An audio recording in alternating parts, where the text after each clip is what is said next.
2018 ഒരു flagship killer phone തന്നെയായിരുന്നു പോക്കോ F1. അതിൻ്റെ അടുത്ത വേർഷനായിട്ട് പോക്കോ F2 ലോഞ്ച് ചെയ്യാൻ പോകണമെന്നൊക്കെ പറഞ്ഞ് കുറച്ച് റൂമേഴ്സുകളൊക്കെ ഉണ്ടായിരുന്നു. ഇപ്പോൾ ഇതാ അതിൻ്റെ ഒരു അപ്ഡേറ്റുമായിട്ടാണ് ഞാൻ വന്നിട്ടുള്ളത്.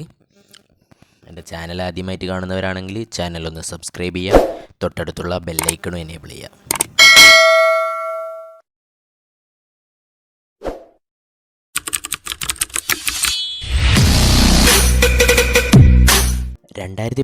ഒരു ബെസ്റ്റ് കില്ലർ സ്മാർട്ട് ഫോൺ തന്നെയായിരുന്നു പോക്കോയുടെ പോക്കോ F1. ഇതിൻ്റെ സെക്കൻഡ് എഡിഷനായിട്ട് പോക്കോ F2 ഇറക്കുന്നു എന്നൊക്കെ പറഞ്ഞ് റൂമേഴ്സൊക്കെ ഉണ്ടായിരുന്നു. ഇപ്പോൾ ഇതാ പുതിയൊരു അപ്ഡേറ്റ് വന്നിട്ടുണ്ട്. പോക്കോയുടെ F2ൻ്റെ അതേ സ്പെസിഫിക്കേഷൻസൊക്കെ ആയിട്ട് ഇപ്പോൾ ഇതാ മോട്ടോ എഡ്ജ് എസ് എന്ന് പറഞ്ഞിട്ടുള്ളൊരു ഫോണ് വിപണിയിൽ ഇപ്പോൾ ലോഞ്ച് ചെയ്തിട്ടുണ്ട്.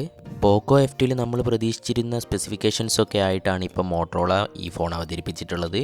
സ്നാപ്ഡ്രാഗൻ്റെ 870 ഇതിൽ വരുന്ന പ്രൊസസ്സർ. സ്നാപ്ഡ്രാഗൻ്റെ തന്നെ ഏറ്റവും ലേറ്റസ്റ്റ് പ്രൊസസ്സറാണിത്. ഇതൊരു പക്ക ഫ്ലാഗ്ഷിപ്പ് ഫോൺ തന്നെയായിരിക്കും ഇത്. 870 888 ഈ രണ്ട് പ്രൊസസ്സറാണ് ഇപ്പോൾ ലേറ്റസ്റ്റ് പ്രൊസസ്സർ. അതിൽ 870 നല്ല പ്രൊസസ്സർ തന്നെയാണ്. നോർമലായിട്ടുള്ളൊരു പെർഫോമൻസിന് നമുക്ക് നല്ലൊരു ബെസ്റ്റ് ഫോൺ തന്നെയായിരിക്കും ഇത്.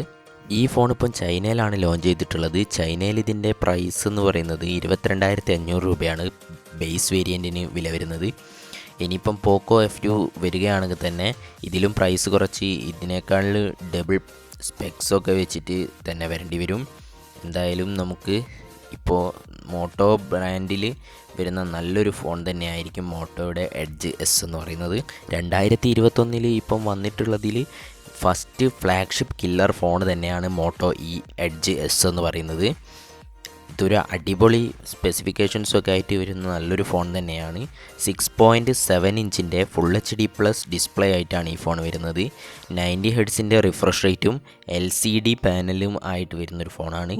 HDR10ൻ്റെ സപ്പോർട്ടും ഈ ഫോണിൽ നമുക്ക് ലഭിക്കുന്നുണ്ട്. നല്ലൊരു ഡിസ്പ്ലേ ക്വാളിറ്റി ഇതിൽ നമുക്ക് ലഭ്യമാവും.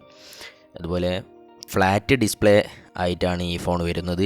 എഡ്ജ് എന്ന് പേര് കേട്ടിട്ട് ആരും തെറ്റിദ്ധരിക്കേണ്ട, ഒരു ഫ്ലാറ്റ് ഡിസ്പ്ലേ തന്നെയാണ് നമുക്ക് ഇതിൽ ലഭിക്കുന്നത്.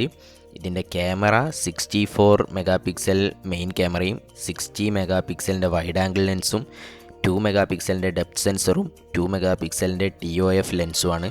സെൽഫി ക്യാമറ വരുന്നത് 16+8 ഡ്യുവൽ ക്യാമറ സെറ്റപ്പാണ് ഈ ഫോണിൽ നമുക്ക് ലഭിക്കുന്നത്. പഞ്ച് ഹോൾ ഡിസ്പ്ലേ കൂടിയാണിത്. 6K വീഡിയോ റെക്കോർഡിംഗ് ഒക്കെ നമുക്ക് ഈ ഫോണിൽ ചെയ്യാൻ കഴിയും. ഓവറോൾ നമ്മൾ നോക്കുകയാണെങ്കിൽ ക്യാമറയുടെ സ്പെസിഫിക്കേഷൻസൊക്കെ ഇമ്പ്രസീവ് ആയിട്ടുള്ളൊരു ഫോൺ തന്നെയാണിത്. 5000 mAh നല്ലൊരു ബാറ്ററിയും 20 വാട്ടിൻ്റെ ഫാസ്റ്റ് ചാർജിങ് ഇതിൽ നമുക്ക് സപ്പോർട്ട് ചെയ്യുന്നുണ്ട്. മറ്റു ഫോണുകളിൽ 60 വാട്ടിൻ്റെ 65 വാട്ടിൻ്റെ ഫാസ്റ്റ് ചാർജിങ് ഒക്കെ വരുന്നുണ്ട്. പക്ഷേ ഇത് നല്ലൊരു സ്പെക്കിൽ വരുന്ന നല്ലൊരു ഫോൺ തന്നെ ആയതുകൊണ്ട് ഇത് നിങ്ങൾക്ക് ചൂസ് ചെയ്യാൻ നല്ല ഒരു ഫ്ലാഗ്ഷിപ്പ് ഫോൺ തന്നെയായിരിക്കും. ഈ പ്രൈസിൽ വാല്യൂ ഫോർ മണി തന്നെയാണ് ഈ ഫോണ്. F2ന് പകരം മോട്ടോ തന്നു എന്ന് മാത്രം വിചാരിച്ചാൽ മതി. എന്തായാലും നമുക്ക് ഈ ഫോണ് ഇന്ത്യയിൽ ലോഞ്ച് ചെയ്യുന്ന ഡേറ്റിന് വേണ്ടി കാത്തിക്കാം. അപ്പോൾ ഈ ഫോണിന് വേണ്ടി വെയിറ്റ് ചെയ്യുന്നവരും ഇനി പോക്കോ F2നായിട്ട് വെയിറ്റ് ചെയ്യുന്നവരും ഉണ്ടെങ്കിൽ കമൻറ്റ് ബോക്സിൽ കമൻറ്റ് ചെയ്യാം. എൻ്റെ വീഡിയോ ഇഷ്ടപ്പെട്ടാൽ ലൈക്ക് ചെയ്യുക, ഫ്രണ്ട്സിനൊക്കെ ഷെയർ ചെയ്ത് കൊടുക്കുക.